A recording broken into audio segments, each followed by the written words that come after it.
So here I am thinking we need to let the dust settle, right? Biden is out, Trump is in, and we need to let the dust settle. Let things kind of take their natural place. And then I thought about it and I said, we got 4 years of this.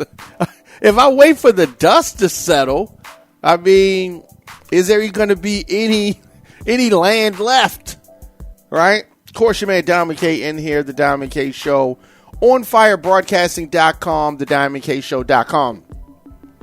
So a lot of things that we need to unpack. We have obviously a new administration, new but old, right? We've seen this before. We've been down this path before. Yet here we are. Trump's executive orders and the continued crackdown on D.E.I, diversity, equity, and inclusion. A lot of folks with a lot of different thoughts about this. Diversity, equity, and inclusion, and executive orders. Oh, yeah, he's been unloading on the executive orders. So, what exactly are we talking about? Some people don't know. Everybody doesn't know what an executive order is. So, according to the Administration for Strategic Preparedness and Response, executive orders, also known as EOs, are directives issued by the White House to guide the executive branch of the United States government. And I'm sure you heard folks talk about this before, executive order. They have the effect of law and are based either on powers granted to the president in the Constitution or related to laws passed by Congress. So this is a tool, this is a mechanism that presidents have used to essentially bypass Congress. So we're going to get into these executive orders that Donald Trump signed. President Donald Trump's executive orders. The 2025 edition. So it declared a national emergency at the U.S.-Mexico border, deploying troops and expanding border barriers. You know, I mean, this is the president that's going to, be the president that keeps us out of wars. Although some of the steps that he's taking could very well put us in some type of an armed conflict. Deployed troops. And he reinstated the Remain in Mexico policy for asylum seekers and suspended the CBP-1 app. He suspended the U.S. refugee admissions program, affecting 1,660 Afghans awaiting resettlement. He ordered measures to end birthright citizenship. This one here will likely face legal challenges. It is something that is outlined in the 14th Amendment. It also targeted international cartels as foreign terrorist organizations. Yeah, all of these things can lead to some type of military action. Well, we continue talking about President Donald Trump's executive orders. Under the energy and environment description, Trump declared a national emergency and expedited fossil fuel drilling, particularly in Alaska. He withdrew the U.S. from the Paris Climate Agreement, reversing Biden's re-entry. So during the first Trump term, we saw America being removed from the Paris Climate Agreement. Biden gets in, he re-enters, and now Trump has removed. So it is this seesaw that may happen every 4 years in the foreseeable future, assuming that it switches to Democrat in 2028. Additionally, Donald Trump paused offshore wind leasing and revoked another Biden-era clean energy initiative. So, reversing a lot of that stuff. You did it. I don't like that. I'm going to change it. How old are we? Additionally, Donald Trump, in his executive order sweep, diversity, equity, and inclusion. Right? That was hit. So, the diversity, the equity, and the long villainized transgender rights. Now, when it comes to a lot of these issues, I don't think that folks are monolithic. Whether you're Democrat or Republican, you can be at various points on the issue of transgender rights. Could agree, could disagree, could not give a, could think that it's the most important issue facing Americans right now. We have folks that are all over the spectrum with regards to this topic.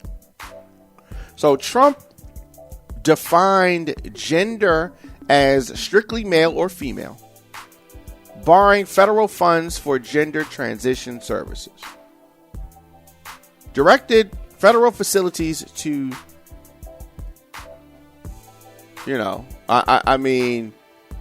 They are federal. The federal facilities, they want folks segregated by the biological sex. So what you were at birth. He's directed the federal facilities, jails, to separate by biological sex. So, this is something that the right has really beefed up the focus on. They've hyper-focused on this, at least since 2021. The government and just the bureaucracy is going to be overhauled. This is Project 2025. Remember Project 2025 he said he knew nothing about? He really will say anything. And some of his supporters will just defend it. But he has reinstated a hiring freeze for federal positions, except for national security roles. Established the Department of Government Efficiency, granting Elon Musk authority to recommend cuts.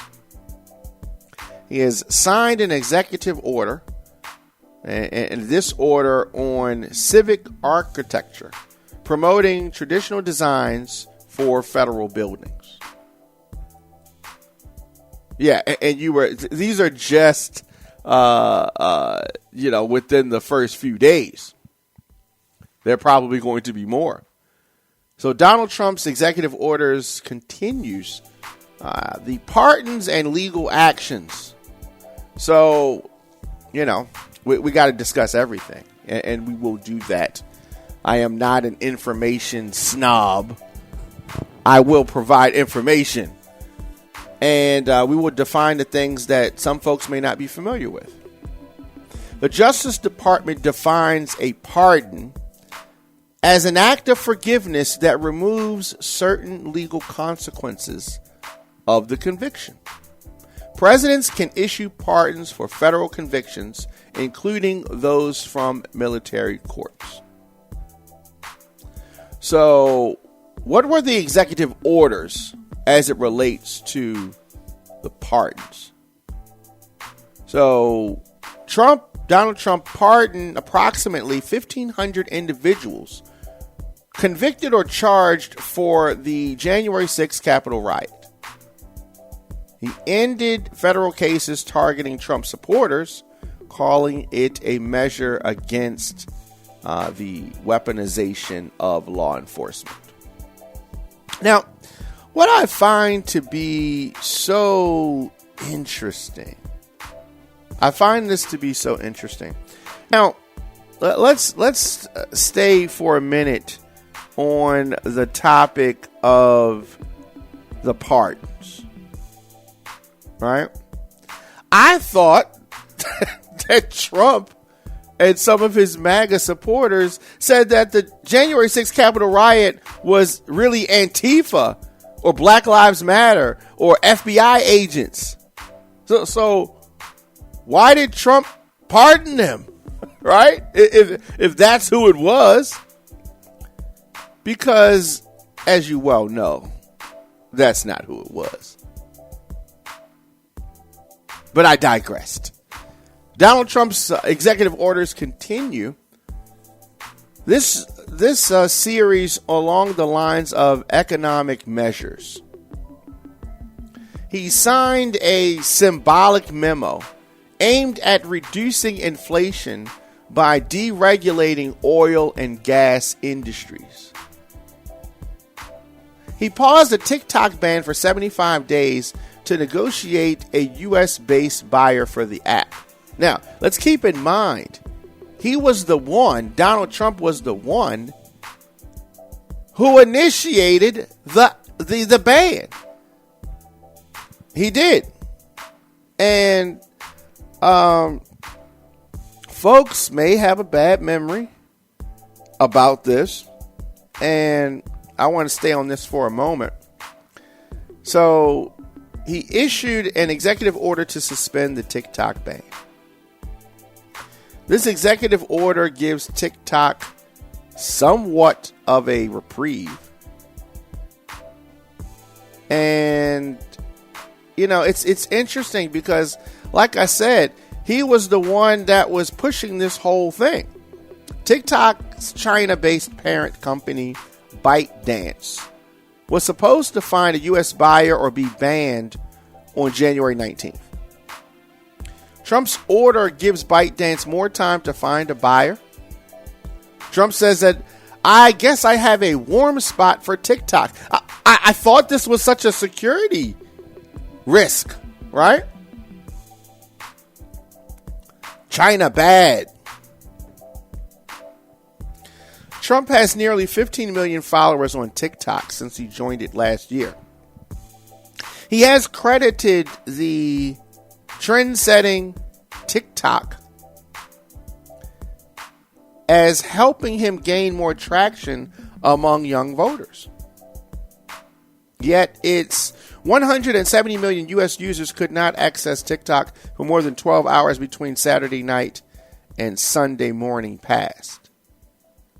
Platform went offline before the ban, which was approved by Congress and additionally upheld by the U.S. Supreme Court, took effect. So as you can see, Trump's words have no merit. He'll say something is a threat, then if they like him, it's not a threat, even though everyone else says it is a threat, and he doesn't care. It is interesting. It is interesting. So after Trump promised he would pause the ban Monday this week, TikTok restored access for its existing users. But Google and Apple, so the iOS store and the Android store, still have not reinstated TikTok to their app stores. So if you already had TikTok downloaded on your device, you were good. But if you got a new phone and you weren't able to do this transfer, you have to go to the app store to buy, or I'm sorry, to download the app, then you're going to have some issues because it is not on the Android or Apple store.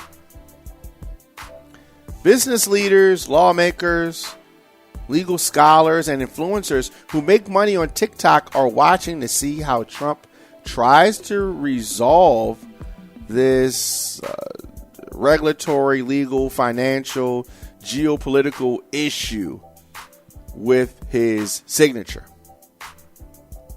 So how did this TikTok ban come about? TikTok's app allows users to create and watch short-form videos. It broke new ground by operating with an algorithm that fed viewers recommendations based on their viewing habits. But concerns about its potential to serve as a tool for China to manipulate and spy on Americans predate Trump's first presidency. Yeah?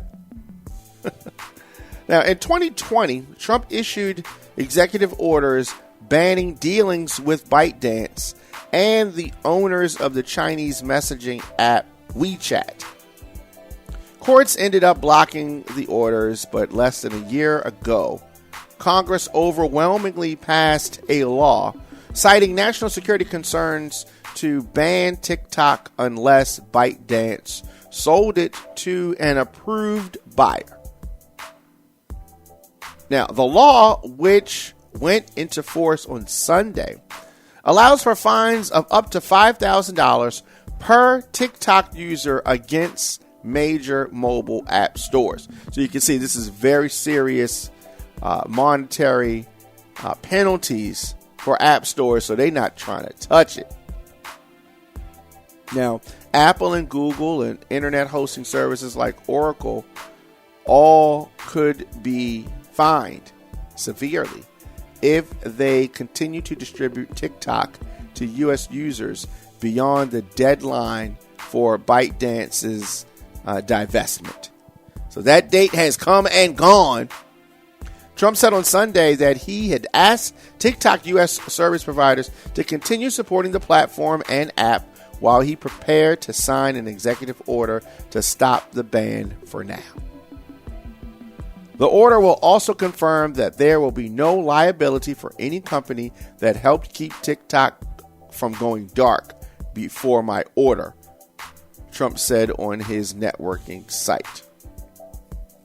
So the law that Congress passed and the now former President Joe Biden signed in April allowed for a 90-day extension if there had been progress toward a sale before the statute's effective date.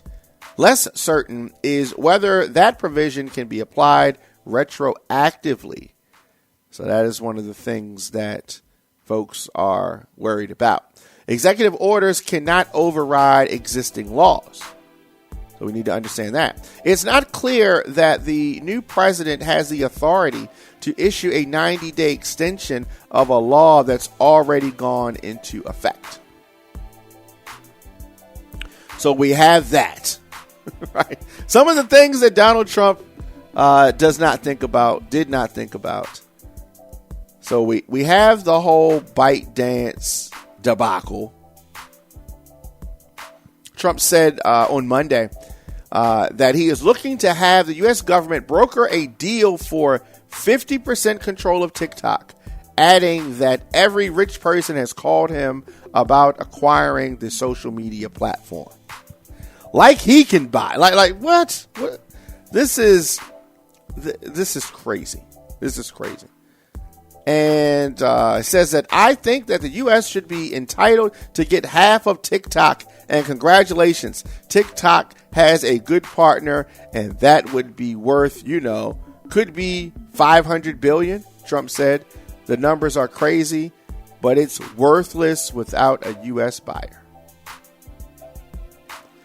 So we have this to look out for potential legal obstacles, and there there's that. Which companies are deciding whether to trust Trump's assurances?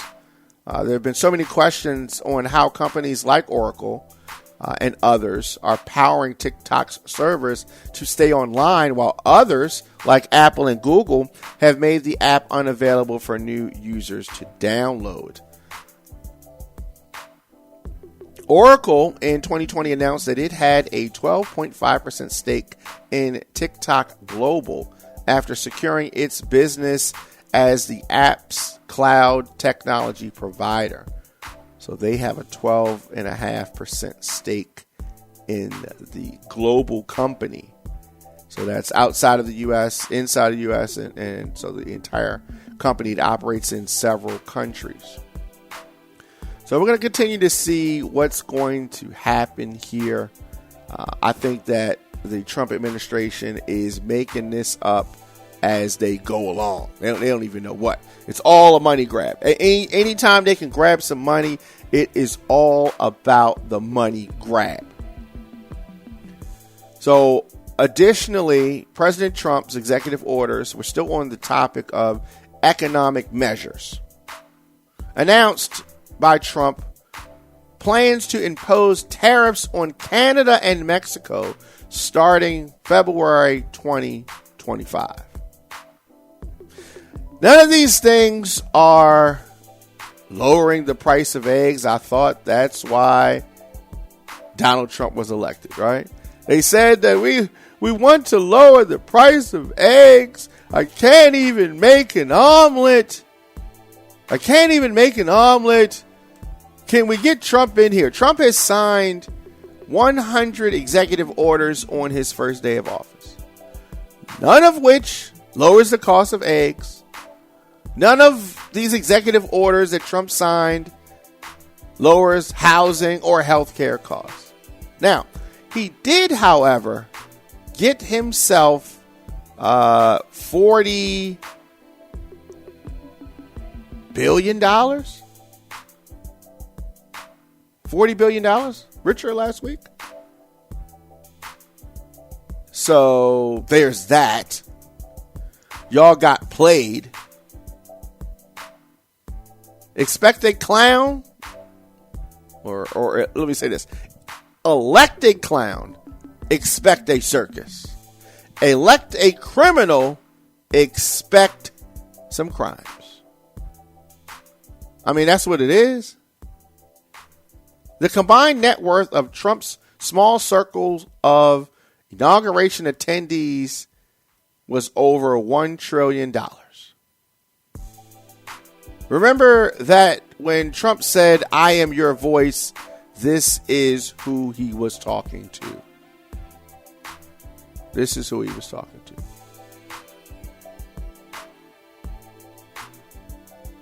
I'm just saying. Somebody explain to me why the name of a mountain in Alaska is even remotely on the top 10,000 issues facing this country. Who's that for? Who is that for? So we're continuing. Your man Diamond K in here, of course, the Diamond K Show, onfirebroadcasting.com, thediamondkshow.com. Donald Trump's executive orders, the list continues. Couple of the notable orders we've been going through. Of course, we're not going to name all 100, but we've been going through several notable ones. Couple of others. Resumed federal executions by removing the moratorium established in 2021. So they're going to be back to executing folks. And signed a symbolic action like renaming Denali to Mount McKinley and requiring flags to be flown at full height on his inauguration day. He launched his administration with a lot of executive orders that target immigration, energy, the federal bureaucracy, and those 1,500 pardons for rioters. And it's funny because he's going to claim and act like he backs the blue, but he pardoned folks who beat police officers. We posted a picture of an officer on the ground being beaten by some of these Trump supporters. And the caption said that everybody in this picture was pardoned by Donald Trump except one person. And that person was the police officer who was being beaten. I don't want to hear how Trump backs the blue. He does not back the blue. How can he back the blue? And of course, when we say the blue, we're talking about police officers. I thought he said that he backed the blue. What happened to that? What happened to that? It is disgusting. It is disgusting. So we're going to continue to look at the, rollouts, these early actions that Donald Trump has taken. And some folks, in their way to defend this Project 2025 agenda, they'll say things like, well, he told you what he was going to do. Well, when we talk about revoking or rolling back DEI, Donald Trump revoked civil rights protections for race, religion, national origin, and gender. This is sure to be legally challenged. But for people who were previously unclear, now you know. Now you know. Because a lot of folks will say, I didn't know what this is. Or, I didn't know what DEI was. Or they'll say all types of things. This is the golden age America that Donald Trump's talking about. When he says make America great again, he's referring to the time when the civil rights protections for race and religion and national origin and gender weren't in effect. That is what he's talking about. So we use all these buzzwords,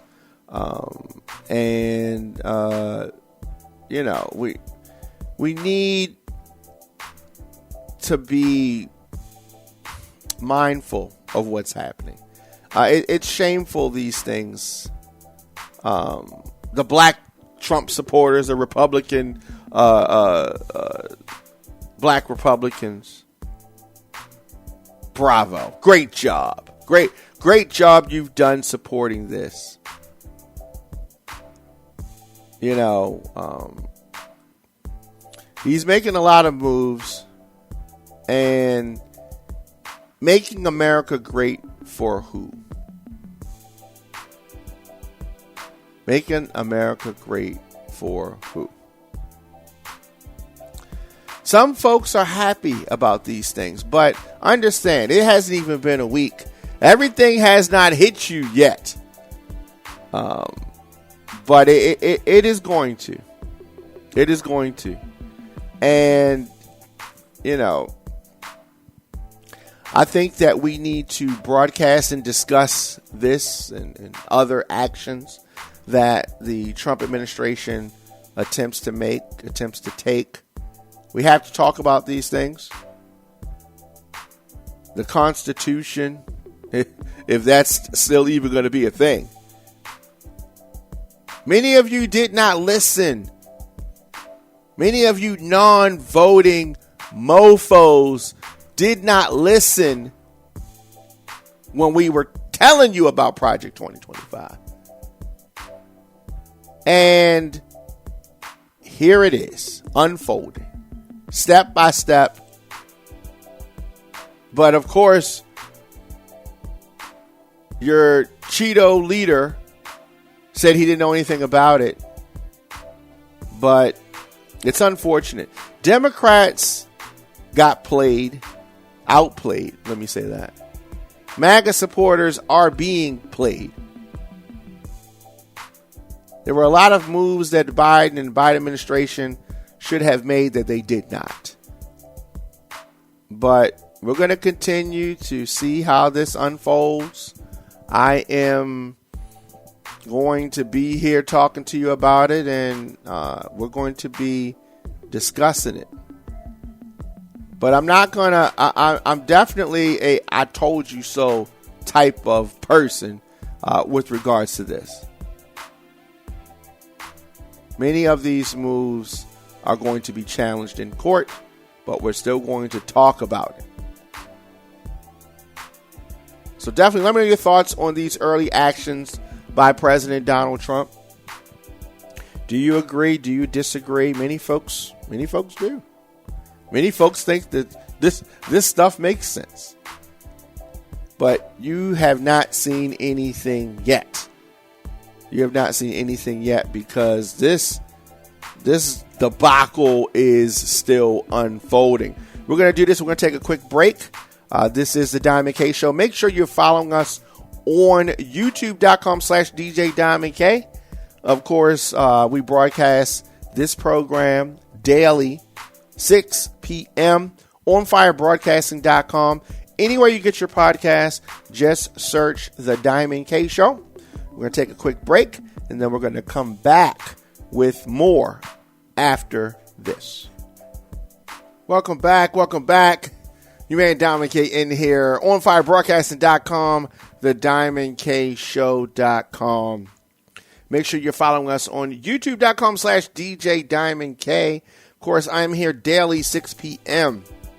Now, there are a lot of products from China, from Mexico, from Canada. Some products that are at risk from Trump's tariff plans. Many of the items that U.S. shoppers browse and buy in retail aisles come from faraway factories or farms. Now, many folks didn't know that. A reality that could soon force many consumers to change their buying habits. We are here. We're at that point. Many people have very little concept or understanding of just how many items could see price increases due to the duties, due to the tariffs, from avocados to children's toys to chocolate and cars. These proposed tariffs on products from China and Mexico and Canada, who ironically are our three largest trading partners, would likely affect U.S. consumers the most. The average everyday buyer, the prices of items would be impacted if this tariff comes to pass. So from China, we get a lot of sneakers, furniture, and toys. You got kids, you got grandkids, all that kind of stuff. Affected. Sneakers. Let's talk about sneakers for a minute. Nearly 100% of all footwear is imported to the U.S., according to the U.S. International Trade Commission. About 37% of footwear imports came from China in 2023.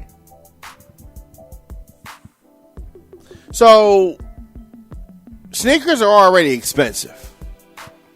And with these proposed Trump tariffs on China, sneakers affected. Additionally, furniture. China is the largest furniture exporter on the globe. According to data from the Home Furnishing Association, in 2023, $32.4 billion in furniture was imported into the U.S., 29% of which came from China. So these are all things that we have to consider. So there would be a price increase on furniture. So we talk about toys. Around 80% of toys imported into the U.S. came from China. 80%. And the cost of toys made outside of the U.S. could increase by up to 56% under Trump's proposals. And this is according to the Toy Association. So let's talk about Mexico. Mexico, we get a lot of cars. We get a lot of beer. We get avocados. Cars, most major automakers have factories in the United States, but they still heavily rely on imports from other countries, including Mexico. Now, nearly every major automaker operating in the country has at least one plant in Mexico. Let me say that again. Nearly every major automaker in the U.S. has at least one plant in Mexico. So this includes the top 6 selling automakers that accounted for nearly 70% of all U.S. sales in 2024. So that means that they're making things at one place and shipping them to another place. You've seen that. Where they've mostly assembled the car and they ship it to the United States to put one small part on the car, and then they try to say, a portion of this made in America type of thing, So you have that. Now, beer. Mexico is also home to the top selling beer in the United States. In 2023, Constellation Brands, Modelo, took over the crown from Bud Light. Constellation owns Corona and Pacifico. All of the company's beer brands are imported from Mexico. So this is going to increase the price of things at the tap in the little bars and all that. Well, I mean, this is what y'all want, right? This is what you said you wanted with your vote, or staying home. Either way, avocados in the U.S. Avocados are grown in California, Florida, and Hawaii, but roughly 90% of the avocados eaten in the U.S. are grown in Mexico, according to the United States Department of Agricultural data. So the agricultural data tells us this. Now, as far as Canada, we get cars, coats, French fries. Cars. Now, we have 5 automakers: Ford, GM, Toyota Motor, Honda Motor, Stellantis.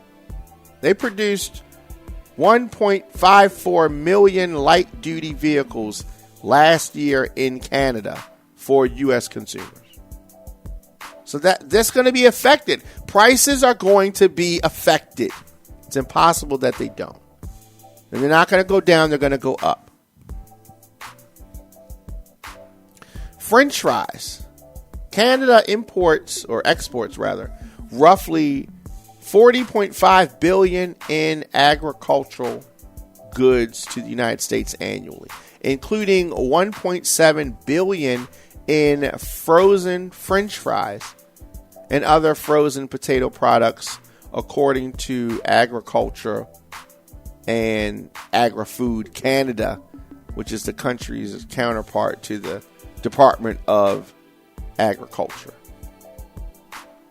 So prices are going to be affected. Frozen fries, you know how many, I mean, we eat so many fries here in America. But yeah, I don't know how or why folks think that this is a joke.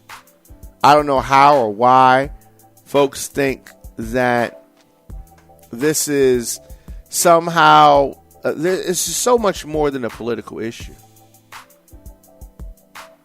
Donald Trump has rescinded Biden's action to lower prescription drug costs for Americans on Medicare and Medicaid. If there's no other way to spin it, that means that more money out of pocket for seniors and families, ordinary people, are on the horizon. So clearly it's Big Pharma first. Clearly. I don't think that presidents, presidents should not be allowed to pardon people they egged on into committing their crimes. It is not forgiveness, it's lawlessness. But that's what we got. That's what we got. In the space of half a day, the new administration has trashed the Constitution, subverted the independence of the Department of Justice, granted a broad amnesty to traitors, abandoned the global community on climate and public health, and launched a wide-ranging attack on minority rights. That about sums it up.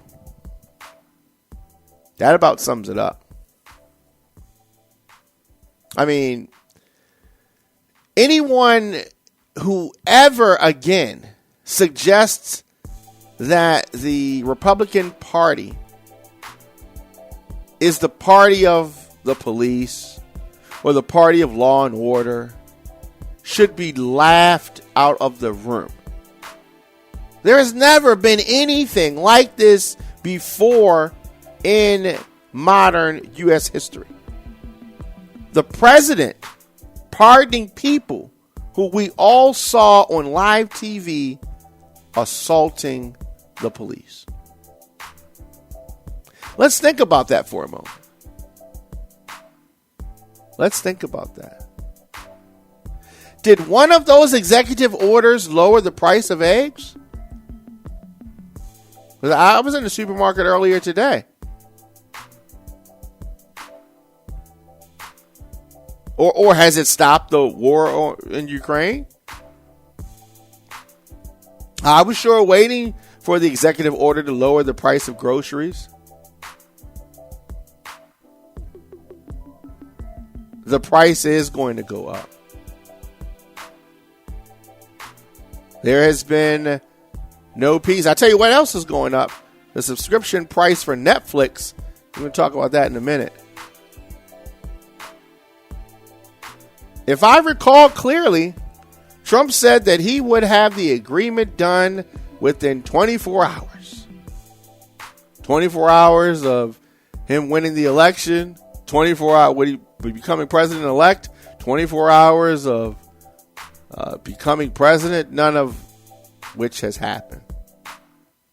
None of which has happened. Wake up, America.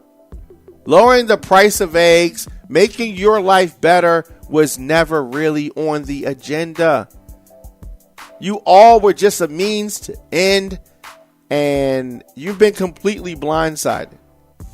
He will continue to line his own pockets and line the pockets of his billionaire boys club.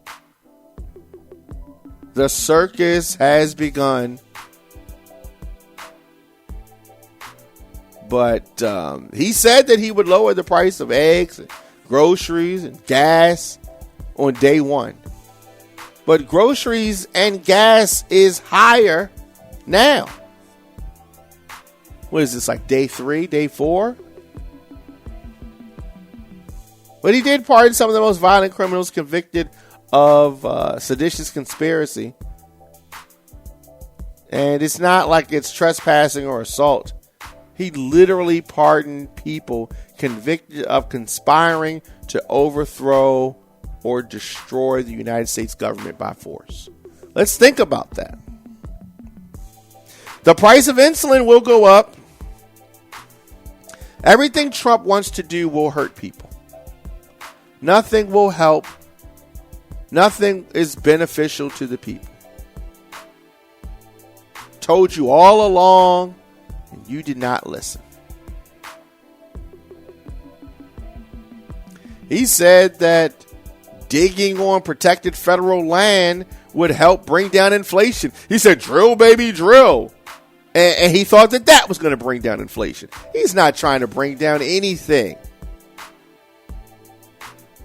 Said that he was going to lower prices on the first day. He never will. The pardons for the January 6th rioters, that was his priority. Yeah. It is really a sad thing. It is really a sad thing. Let me know your thoughts in the comment section. Of course, Instagram, Facebook, Twitter, LinkedIn, TikTok, Threads, Blue Sky, at The Diamond K Show. We're talking about this stuff. In Baltimore, they're going to be looking at the legal options for protecting residents from possible ICE raids. That is something that a lot of locales are concerned about. But Mayor Brandon Scott in Baltimore said that they are exploring legal options to protect city residents. So, I don't know what those options will be. They are taking a more of a wait and see approach here in Baltimore. Kind of see what's going to happen.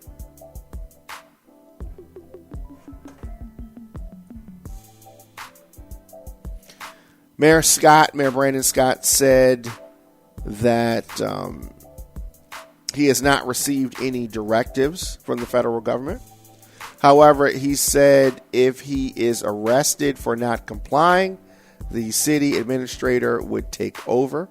We will be doing all of the things we have been doing with our federal partners. But again, I will not direct my police officers from taking guns off the street, taking murderers off the street. Mayor Scott said if someone is living in Baltimore legally and they are a criminal, they are already a part of the city's focus. We will have to continue to work with ICE and our federal partners on folks who are breaking the law and helping them from removing people from the streets of Baltimore, period. That has never been an issue for us and never will. And so this, of course, comes after Donald Trump's administration directed federal prosecutors to investigate and potentially prosecute state and local officials who don't cooperate with plans to carry out the largest mass deportation campaign in U.S. history. So folks are lining up on whatever side of this issue they are on, and they are, in many instances, looking at their legal options. So in many instances, there's going to be a fight on this matter. I mean, because it's one of those things that we've never seen before. So yes, folks are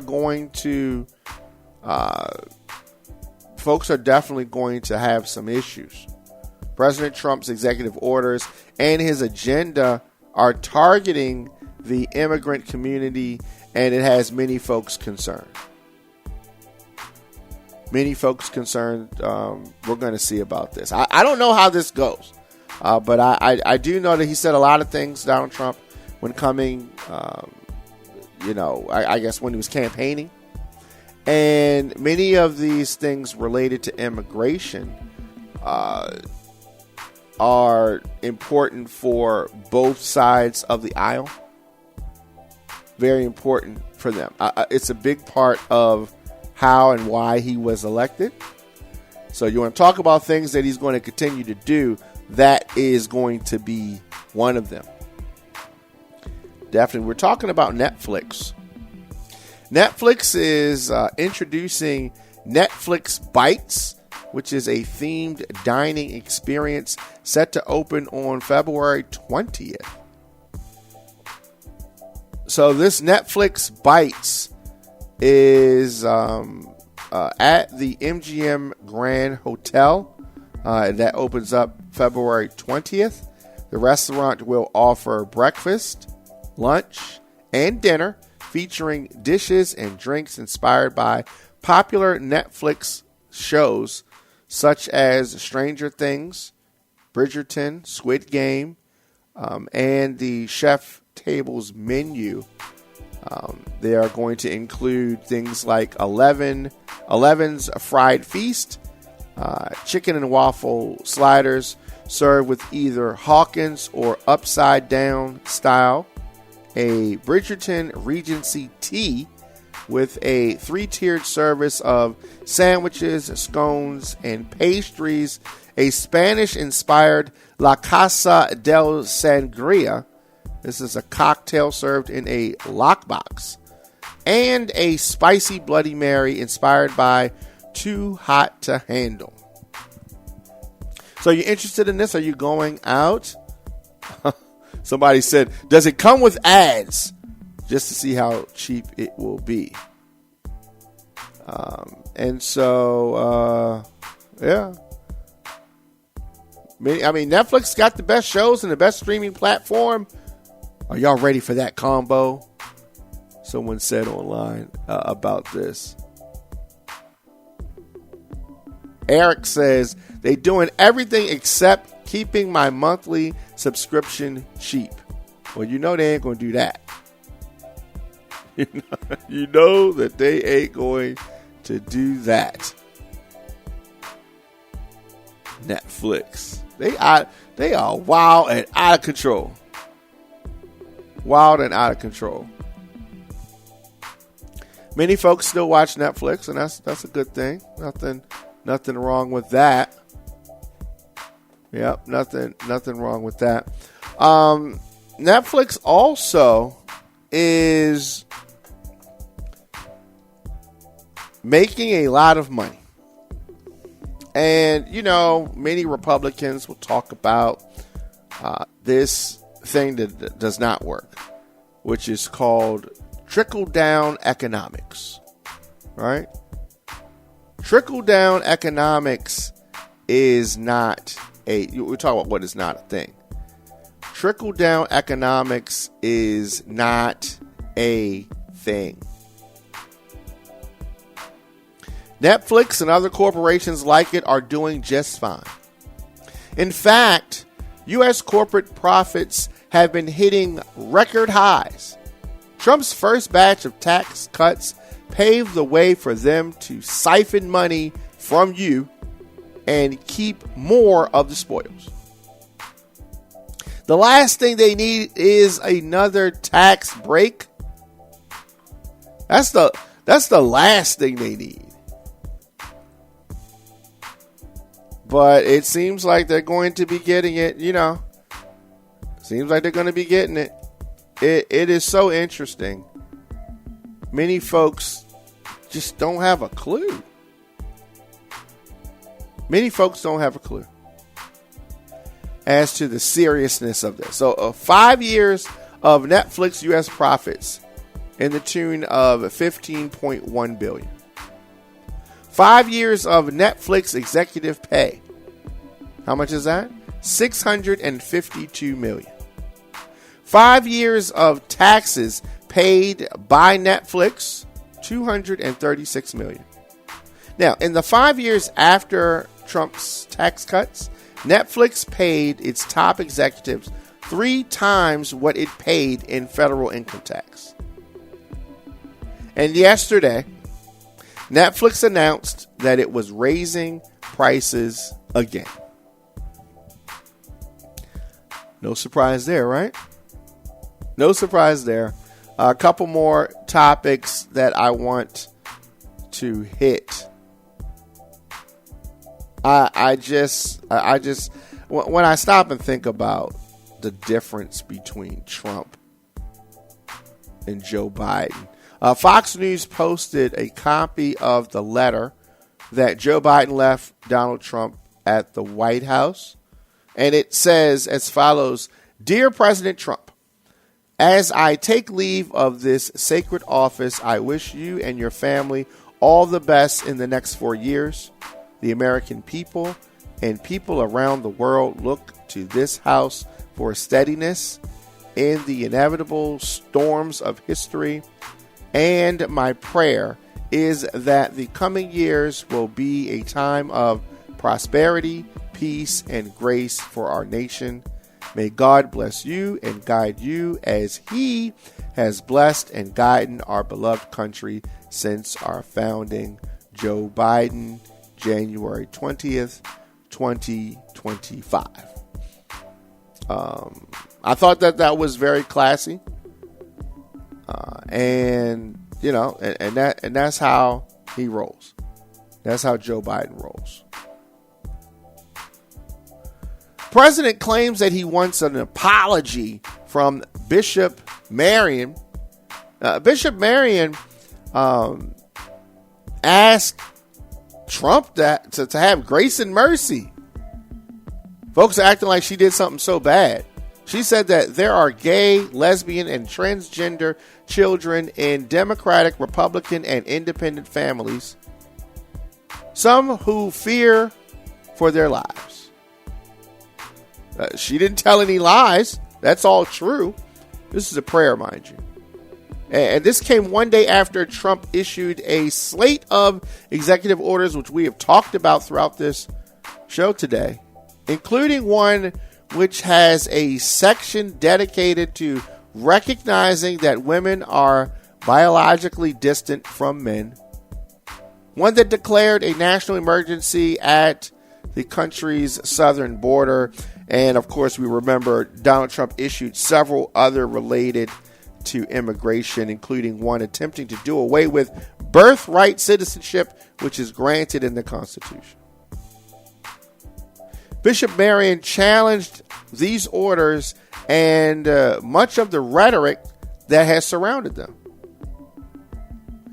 Donald Trump said she was nasty in tone and not compelling or smart. Apart from her inappropriate statements, the service was very boring and uninspiring. Right. I listened to her remarks and I thought that she hit an excellent tone. I hope she does not apologize. Hopefully she does not apologize. Do you think that Bishop Marion should apologize? I hope that you're saying no. But you never know. Sadly, a teen fatally shot a female student and himself at Antioch High School in Nashville. So, that was terrible. It is happening more and more often. Folks are desensitized to it at this point. When you hear that a person, a student, was killed at a high school, for me, it doesn't seem like folks are having, it doesn't seem like it's having the same effect on folks anymore. And this is terrible. We have normalized this. Female student was killed and another student was wounded Wednesday in this shooting that took place in a Nashville high school cafeteria. Now, if you remember, if you're saying, doesn't shooting at a school in Nashville or Tennessee sound familiar? This is nearly 2 years after another deadly school shooting in the city ignited an emotional debate about gun control in Tennessee. You remember that? 17-year-old shooter who was also a student at Antioch later shot and killed himself with a handgun, according to the police officer spokesman at a news conference. So we have that. School has about 2,000 students and is located in Antioch, a neighborhood about 10 miles southwest of downtown Nashville. Yeah. It is not cool. It is not cool. Last thing before we get out of here, I wanted to take some time to acknowledge the passing of Barry Michael Cooper, New Jack City, Sugar Hill, and Above the Rim writer, passing away at the age of 66. He also wrote episodes of Netflix She's Gotta Have It series. Cooper died in Baltimore, Maryland. His friend, the writer and filmmaker and former The Village Voice colleague, Nelson George, confirmed today on his Substack. Cause of death not immediately known. Started his career as a journalist in the 1980s, writing important pieces for The Village Voice and Spin magazine. Cooper transitioned to writing screenplays, drawing on the crime and culture of his native New York. He penned the crime dramas that were definitive black films for the 1990s, became hugely influential on hip-hop music and culture. He was born in Harlem, grew up in the Little Washington Heights neighborhood. He often spoke about Harlem's rich literary, musical, fashion, sports, culture, history. But it was also the ruinous impact of crack cocaine that really made an impact on his films. He says that in an interview in 2007 that Harlem is split between two periods, BC and AC, before crack and after crack. There was a profound change when that drug hit Harlem. It was like that in Baltimore as well. So he is also credited with creating the phrase New Jack Swing. Wrote a piece about R&B producer and singer Teddy Riley in October of 1987. The piece was entitled Teddy Riley's New Jack Swing, Harlem Gangsters Raise a Genius. So really talked about the rise of Teddy Riley, also coining the term New Jack Swing that defined the genre of music associated with Teddy Riley and his collaborators, as well as from music journalism. Cooper also made his name with investigative reporting. 1986, Cooper was behind the feature story Crack, a Tiffany drug at Woolworth prices. So this was in Spin magazine, one of the first national reports on the devastation and the ravaging effects of the crack epidemic. 1987, he wrote a piece, New Jack City Eats Its Young, for The Village Voice, a searing piece that chronicled the rise of street drug dealers in Detroit who had reached millionaire status from the crack epidemic. So, New Jack City, just such a classic film. 1994's Sugar Hill.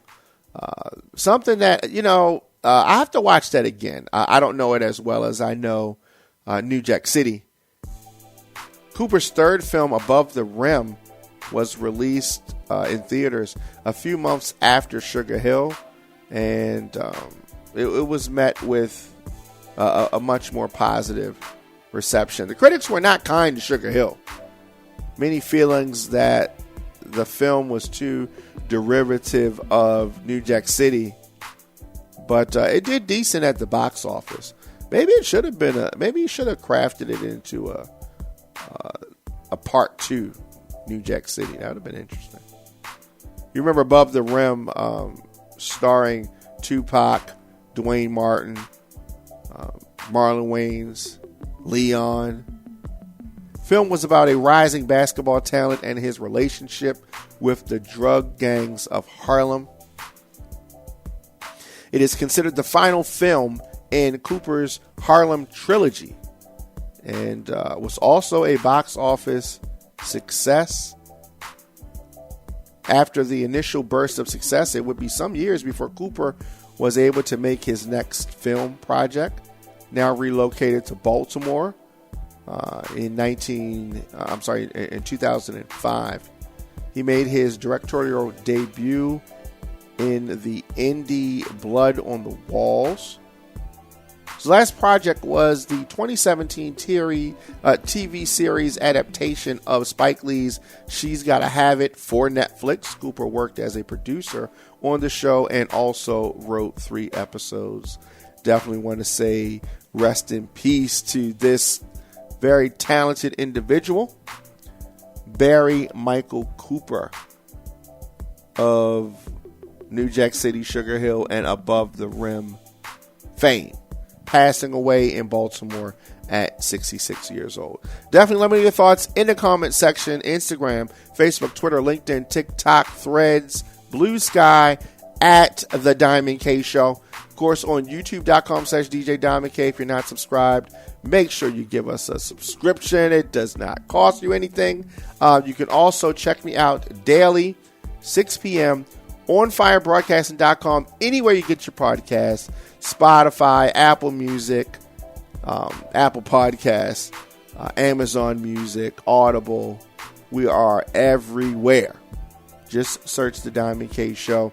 You want to support this independent machine, you can do that. Visit onfirebroadcasting.com/support. You can help us out. You can also get a subscription, become a member, get exclusive episodes, bonus episodes.